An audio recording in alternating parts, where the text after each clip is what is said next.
السلام عليكم ورحمة الله وبركاته. waxaan halkan ka salaamayaa dhammaan asxaabteeda qaaliga ah.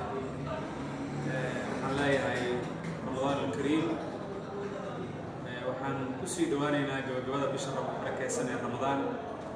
waxaan rabaa ummadda Soomaaliyeed meel waliba ay joogaan inaan kula dardaarmo inay ka faa'iideystaan bisha Ramadaan waliba 10 dambe ee caawa inoo bilaaban doona insha Allah.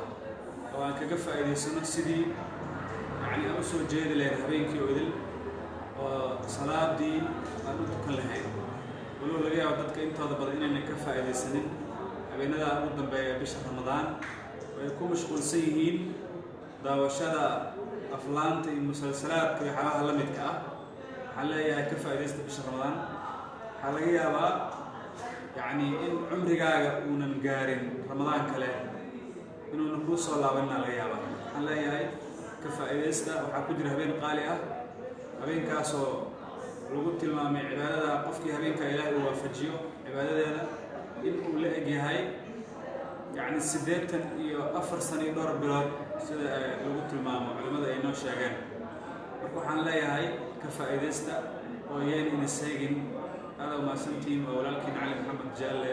Assalaamu alaykum.